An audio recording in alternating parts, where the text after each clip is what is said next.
Allah Subhanahu wa taala akan menjaga atau memelihara kita, menjauhkan kita dari segala bentuk kesusahan dan lainnya. Rasulullah Shallallahu Alaihi Wasallam pernah bersabda kepada Ali bin Abi Thalib radhiyallahu an, barang siapa hendak pergi bepergian, kemudian ketika ia hendak meninggalkan rumahnya, ia membaca surat Al-Ikhlas 11 kali, maka Allah memelihara rumahnya sampai ia kembali.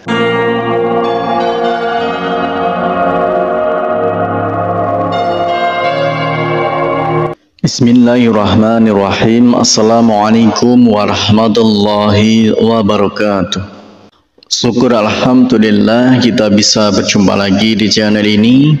Semoga selalu dalam lindungan Allah Subhanahu wa taala dan semoga dalam keadaan sehat walafiat. Amin ya rabbal alamin. Dalam kesempatan kali ini kita akan membahas tentang 8 manfaat membaca surat Al-Ikhlas yang rutin diamalkan setiap hari. Manfaat membaca surat Al-Ikhlas jarang diketahui oleh umat muslim. Surat Al-Ikhlas adalah salah satu surat di dalam Al-Quran yang isi ayatnya membahas mengenai konsep ketuhanan dan keesaan Allah Subhanahu wa taala. Surat ini tergolong dalam surat Makkiyah karena diturunkan di kota Makkah.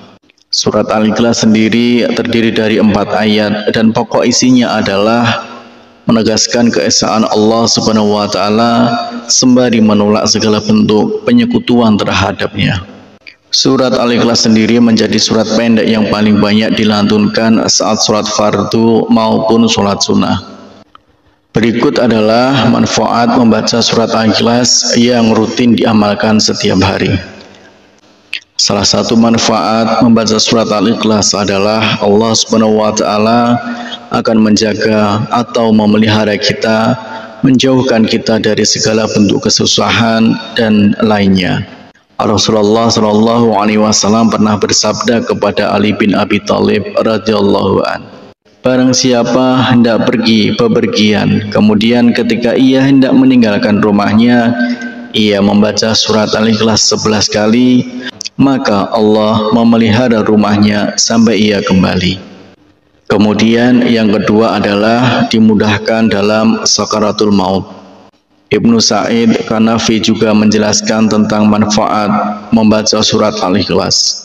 Menurutnya, barang siapa yang membaca surat Al-Ikhlas dan mengamalkannya dengan hati yang ikhlas, maka ia akan dilepaskan dari kesusahan duniawi, dimudahkan dalam sakaratul maut, dihindarkan dari kegelapan kubur, dan dijauhkan dari kengerian hari kiamat nanti. Kemudian yang ketiga adalah dibangunkan istana di surga. Dari Mu'adz bin Anas al-Juhaniyah radhiyallahu anhu, ia berkata bahwa Rasulullah Shallallahu Alaihi Wasallam bersabda, siapa yang membaca Qul huwallahu ahad sampai ia merampungkannya sebanyak 10 kali, maka akan dibangunkan baginya istana di surga. Hadis riwayat Ahmad.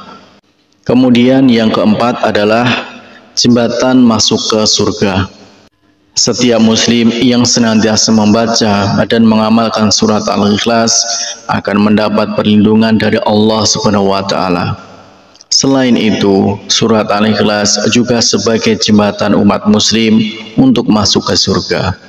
Kemudian yang kelima adalah mendapat ampunan dosa.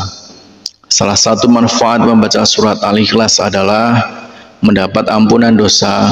Seorang muslim yang senantiasa membaca dan mengamalkan surat Al-Ikhlas akan mendapatkan ampunan dosa dari Allah Subhanahu wa taala. Kemudian selanjutnya yang keenam adalah seseorang yang membaca surat Al-Ikhlas, malaikat akan turut menyolatkan saat ia meninggal dunia. Sebanyak 70.000 malaikat akan turun dan menyolatkan seorang muslim yang mengamalkan surat ini. Sebab Allah Subhanahu wa taala telah menjanjikan keistimewaan yang besar bagi umat Muhammad Shallallahu Alaihi Wasallam yang mau membaca surat Al-Ikhlas. Kemudian selanjutnya yang ketujuh adalah dijauhkan dari gangguan setan saat tidur. Manfaat membaca surat Al-Ikhlas apabila dilakukan sebelum tidur maka akan menjauhkan seseorang dari gangguan setan selama tidur. Rasulullah Shallallahu Alaihi Wasallam membaca surat Al-Ikhlas setiap kali hendak tidur. Kemudian selanjutnya yang kedelapan yaitu mendapat pahala sepertiga Al-Quran. Surat ini merupakan suatu amalan yang sebanding dengan sepertiga bacaan Al-Quran seperti yang dijelaskan dalam sebuah hadis riwayat Abu Sa'id Al-Khudri radhiyallahu an. Demikianlah 8 manfaat membaca surat Al-Ikhlas yang rutin diamalkan. Harapan dan doa saya untuk saudaraku semua, semoga saudaraku semua diberikan kesehatan oleh Allah Subhanahu wa taala, dimudahkan segala urusan, dilapangkan rezekinya, diampuni segala dosanya. Amin ya rabbal alamin. Wassalamualaikum warahmatullahi wabarakatuh.